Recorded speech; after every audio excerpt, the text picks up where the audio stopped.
Hey, my name is Max. I'm here in Melbourne, Australia for see what's on in this particular independent electronic music scene. And for that, we're going to meet with CJ. How are you? Really good. How you going?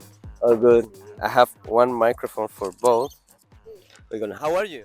I'm really good, thank you. Thank you for coming here. Thanks for having me. Thank you very much for that. And for a start, I'd like to know what sparked your interest in DJing and how do you break in Melbourne scene? Two questions in one, sort of. Okay. So, what sparked my interest in DJing? Uh-huh. Well, I've definitely been a bit of a partier for a long time, but it was probably my ex who one day just brought a controller and we were mucking around on it in a house party, and I just kind of got hooked. I think I got really obsessed with trying to like um, I got sort of into the zone and like just playing different music, and I really enjoyed the technical aspects of DJing as well, and sort of I know from vinyls you can just go from one to the other, but I like the CDJs. You can really mix it up and you can Yeah. have a lot of control over the music. Yeah. Yeah, this is very inspiring. And the other question is, how do you break into Melbourne scene? Yeah. So I actually entered the Your Shot competition in 2022, and I was very lucky. I won the competition. But I actually didn't get a set at all from that. So what I did was when I went out partying, instead of just partying, then I just talked to people, sort of got to really know people in the scene, sent my mixes, did that whole thing, and then I did get my first set in 2023 in March. And that's kind of how I break in. And then from that, it was more about just sending out mixes and then getting to know people, and yeah, that's how I did it. Great. Do you think it's lucky or you have a particular ear or brain music for DJing? Um, What do you think? yeah, I would say it's a combination. Yeah. Yeah, but definitely, I think I do have a particular ear for music because I think the style I have isn't straight sort of techno. That's my main genre, but I like to mix it up with different elements from like breakbeat and electro, and yeah, maybe I have a good ear. I don't know. Very good combination there. I have a play now. I have a few questions here in my bag. I give you the chance. You have three. We can use Yeah. all. Can you pick up one and Sure. then? Yeah. Oh. Love surprises. Do you like to read? Yep. In a competitive market with numerous DJ set proposals, how do you distinguish your sets and stand out within the community? Yeah, that's a good one. Yep, you're right. There's definitely a lot of DJs, and probably the way I distinguish is, um, well, I like to really push myself a lot. So I'm always trying to learn new tricks, new technical aspects of DJing. Also trying to discover new music all the time, like a lot of underground music. I listen to a lot of podcasts about artists. A lot of not a diving podcast by Scuba is really cool. He sort of explores different artists. I also like to enter lots of competitions. So yeah, recently I entered the esoteric. So you can think you can mix competition. That's for Esoteric Festival, and yeah, I was pretty lucky. I got shortlisted, so that's going to come out. That was a really hard mix actually because it's a really short mix, and they wanted all these different elements. But so yeah, I kind of like to push myself to learn more and then try new things. Involved in a competition make your effort like try to push a lot of things in your brain. You need big confidence and I don't know. How do you prepare on that before your one competition? Like in your brain, like Oh. incense, drink a lot of water, meditation. I don't know. I mean, yeah, you probably should drink a lot of water, but no, I actually probably have a couple of drinks, so Yeah, you know, make me less nervous. And yeah. Then to get my mind into the sort of mindset, usually I'll actually listen to different music. So I won't listen to techno or anything like that.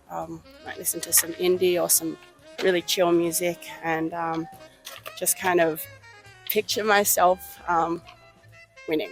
But Yeah. yeah, Manifestation. manifestation. That's right. Yeah. Very good. Yeah. This is very important now in this time that everybody going into this. Mm. They know that now it's a very powerful thing actually, your mind and I the think so. environment. It's work for you. It's worked so far. I don't usually try and win, but I definitely think that um, think about it to sort of try and think about winning, and also like just even if you don't, it's the process of improving and making sure that you're always pushing yourself to the next level. Great. Do you want to pick up other one? Another one? Yep. Cool. Let me read it if you Okay. want to go tomorrow. Mix all the things. Do you aspire to produce your own music, or do you see yourself in transitioning from DJing to music production in the future? So yeah, I definitely aspire to produce my own music. Actually, every Sunday or every few Sundays, depending on how late I come home on a Sunday morning, is when I meet up with a couple of people, a couple of my music friends, and we do some producing. So we kind of sit on our laptops and do our own thing, but we also share our music and we talk about music and we try and help each other learn. I'm sort of still in the early parts of my journey. Yep, I'm just enjoying sort of testing and experimenting with different hardware synthesizers, um, and just trying to. I get really bogged down, I guess, in like learning a very specific element. So yeah, and I wouldn't really say it's a transition into production. I think it's an addition. Like, I think it's good to know both, and yeah, I'm just having fun with it. Great. Yes, it's a big step for the DJing and start producing music because you can put in the music whatever you want. So any emotion or thing you can put there and write on, and that's it. Then you need proof this with the people DJing, like what's the people is the like it or not. This is the next level of other process in the on the producer, but this is fun actually too. The last one.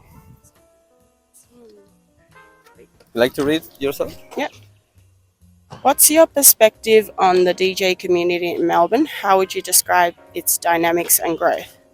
Yeah, good question. Uh, the DJ community in Melbourne is pretty, I'd say, tight knit. It's quite big. It's getting bigger and bigger, I think, every year. Um, I guess I'm talking from experience of just when I used to go to parties and you kind of see like the same DJs on the lineup, but sometimes now I'm seeing like lots of different DJs, and um, yeah, it's really the nice thing is that everyone is so excited and friendly, and every time you talk to new DJs, they're super keen to just talk to you about music or and different gigs. And I was helping out on DJ Social Club. It was like a open decks at Radio Bar. So we've just finished up that, but we had a lot of new DJs come in just to try and play their sets because they didn't get to play outside. And yeah, so it's so cool to just see all the different genres, all the different people who want to get into it. And yeah, but I do think it is a small scene. It's all about connections and just getting out there and talking to different people and yeah, sharing your music. Yeah, it's very beautiful and a big. I love when people is too open to explain or talk about it. This is very good when you go to the party, some sort of that. It's very interesting because in the crowd, the people there dancing, it's a lot of musicians too, and a lot of people involved in this scene. So you go to the see your favorite DJ, and also you can speak with the other musician and make things together, something like that. It's very powerful. That's why it's very important to people go to the to the parties or show. Go to the parties, Yes, definitely, yeah, of 100%. course. And the last one, what do you expect in your future? What do you like to do in your next, I don't know, 1 year or 6 months? I don't know. Hmm. Um, 1 year, 6 months. Short time. Yep, short time. Very short time. Short time, You 6 months. yeah. 6 months. Or Yeah, 2 years. I don't yeah, know. 2 years. I definitely want to be able to finish a track because I do get in the loop where I'm sort of just making lots of elements, but I want to sort of focus on that and get that. Um, I'm a bit ambitious. I think I would like to play overseas again. I got to do that once, and it was just so exciting and fun. And maybe well, I haven't even made it interstate yet, but maybe I'll go there first Yeah. and then overseas. But yeah, I would like to play at another festival and also play overseas.